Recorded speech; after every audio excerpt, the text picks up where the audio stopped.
und herzlich willkommen bei Vitomalia. Ich bin Paulina, ausgebildete Kynologin und Mitbegründerin von Vitomalia. Und im heutigen Video geht es mal darum, wie wir dem Hund mit einem Ruhesignal die Entspannung beibringen können. Viel Spaß dabei! Dieses Video ist ebenfalls ein Teil unserer Serie, wo es um Ruhe und Entspannung beim Hund geht, beziehungsweise um das Thema Stress beim Hund. Da kannst du gerne auch mal in der Playlist vorbeischauen und dir die vorherigen Videos dazu anschauen. Auch zu diesem Video gibt es nochmal einen ganz ausführlichen Blogbeitrag und da findest du auch den kostenlosen Trainingsplan eben für dieses Ruhetraining. Und wenn du kein weiteres Video mehr verpassen möchtest, dann abonniere doch gerne diesen Kanal und aktiviere die Glocke, damit du immer informiert bleibst. So, jetzt geht's los mit dem Video. Konditionierte Entspannung klingt erstmal total kompliziert, aber eigentlich ist das ein total leichter Vorgang. Denn konditioniert heißt eigentlich nichts anderes als erlernt. Der Hund erlernt diese Situation der Entspannung in Zusammenhang mit einem Signal. Und genau das ist unser Ziel. Wir möchten, dass der Hund in einem ganz ausgeglichenen und entspannten Zustand ist und wir werden dann in diesem entspannten Zustand ein Signal hinzufügen, so dass es uns später einmal leichter fällt, den Hund wieder aus einem sehr hohen Erregungslevel auf ein ansprechbares Erregungslevel hinzukriegen bzw. wieder runterzukriegen. Das bedeutet natürlich nicht, dass wenn du so einen ganz krassen Laienpöbler hast oder du einen Hund hast, der super aggressiv ist, dass du nur auf ein Signal den Hund wieder von so einem Level auf halbtot oder so gefühlt einfach nur Schlaftabletten Standard kriegst, sondern dass du den Hund wieder ansprechbar kriegst. Also wir sind hier in so einer ganz roten Zone, wo wirklich gar nichts mehr möglich ist. Also da ist das Eingreifen des Menschen nicht mehr möglich und du kriegst den Hund eben auf so ein Level wieder, dass du den Hund ansprechen kannst. Du kannst ihm Alternativverhalten anbieten, du kannst ihn lenken und genau das möchten wir. Auf der anderen Seite kannst du auch in Situationen, die nicht total heftig für den Hund sind, also die nicht im roten Bereich sind, sondern in so einem mittleren Erregungsniveau, dem Hund einfach ein sehr gutes Gefühl der Ruhe und Entspannung vermitteln. Dieses Training eignet sich auch zum Beispiel total gut für Hunde, die so eine typische Silvesterangst haben. Durch diese ganzen Geräusche und so weiter kann man das Ganze konditionieren, indem man den Hund durch körperliche Berührung dazu bringt, dass er eben auf dieses Signal hin wieder ein gutes Gefühl kriegt und eben dieses Stresslevel nicht so hoch ist. Was wir dazu benötigen, ist total simpel. Wir benötigen entweder das Hundebett oder ihr macht das bei euch auf dem Sofa oder du setzt dich mit deinem Hund auf den Teppich. Also am besten startest du in einer Situation, wo dein Hund sowieso richtig ausgeglichen ist. Du siehst, Vito ist hier sowieso schon am Chillen, der sucht hier schon meine Nähe, also er hat hier so Körperkontakt, er ist hier gerade im Kontakt liegen. Und alles, was ich gleich machen werde, ist, dass ich ihn streicheln werde. Ich kann auch so eine sanfte Massage dem Hund geben und da kann ich auch ein bisschen Druck ausüben, also so wirklich, dass der Hund merkt, dass ich ihn berühre. Und dann sage ich in regelmäßigen Abständen, aber nicht zu häufig, also ich sage mal so in 2 bis 3 Minuten Abständen, mein Ruhesignal. Unser persönliches Ruhesignal ist chill, aber was du benutzt, ist völlig dir überlassen. Und hier achte ich darauf, dass ich dem Hund wirklich meine Nähe zeige. Und Hunde können durch diese Berührung sehr wohl unterscheiden, was eine gute Berührung ist und was eine schlechte Berührung ist. Also zum Beispiel so ein Biss ist ja eine Berührung auch, aber eine sehr unangenehme Berührung. Und durch diese positive, wohltuende Berührung ist es so, dass Oxytocin ausgeschüttet wird. Also man kennt es auch unter Kuschelhormon oder Bindungshormon.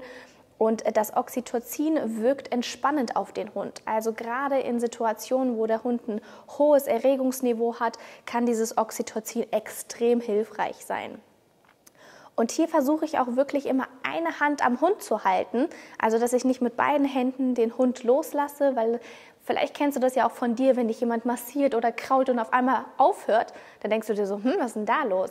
Und das möchten wir ja nicht, sondern wir möchten, dass der Hund wirklich diese Nähe von uns spürt und auch diese wohltuende Berührung. Achte auch so ein bisschen drauf, wo dein Hund gerne berührt wird und wie. Beispielsweise mag Vito das überhaupt nicht, wenn wir ihn an den Pfoten berühren. Das ist für ihn eine ganz sensible Stelle, das mag er einfach nicht. Hingegen mag er es total gerne, wenn wir ihn am Po streicheln. Also da kannst du ein bisschen achten, wie dein Hund gut drauf reagiert. Und wenn ich jetzt merke, dass er hier wirklich ein sehr entspanntes Niveau hat, also er ist sehr ruhig hier gerade, atmet auch sehr tief ein, dann kann ich mein Signal sagen und das heißt chill. Und genau so mache ich eigentlich weiter. Das ist eine Übung, die machst du nicht aktiv im Sinne von, okay, wir starten jetzt mal mit dieser Ruheübung, sondern die machst du wirklich gerne mal auf dem Sofa, wenn du gerade sowieso mit deinem Hund kuschelst oder wenn du merkst, dein Hund ist total anhänglich, sucht deine Nähe, dann kannst du das total gut aufbauen. Also das startet man natürlich nicht, wenn der Hund nervös ist, sondern das startet man, wenn der Hund sowieso in einem sehr entspannten Zustand ist. Und das wiederholt man, so dass man ungefähr auf so 10, 20 Minuten kommt, je nachdem, wie es für dich gut ist und auch für deinen Hund. Chill. Konditionierte Entspannung ist gelernte Entspannung. Und du kannst das Gleiche mit Berührung und dem Signal sagen und aufbauen. Oder du kannst natürlich auch Düfte benutzen, du kannst auch Musik benutzen. Also das hilft vielen Hunden extrem gut, gerade auch wenn es um solche Dinge geht wie Silvester, wo draußen geböllert wird, das Feuerwerk sehr laut ist. Und da kannst du das gerne auch aufbauen mit einem Duft. Viele benutzen auch gerne wie so ein Halstuch für den Hund, das man dann mit rausnimmt, dem Hund anzieht und da zum Beispiel einen Lavendelduft oder einen Kamilleduft verwendet, das entspannend wirkt. Auch hier ganz wichtig, man baut das auch in einer entspannten Situation auf. Also du kannst nicht erwarten, dass dein Hund ein sehr nervöser Hund draußen ist, du dem jetzt einfach mal so ein Kamille-Halstuch anziehst oder ein Lavendel-Halstuch und der Hund dann total ruhig ist draußen. Das nicht, sondern man baut es eigentlich genauso auf. Zum Beispiel kannst du einen Diffusor benutzen und jedes Mal, wenn dein Hund entspannt ist, diesen Diffusor mit diesem Duft anmachen, dass der Hund dieses Gefühl der Entspannung eben mit dem Duft verbindet. Oder eben auch mit einer Musik. Also da baust du es ganz genauso auf.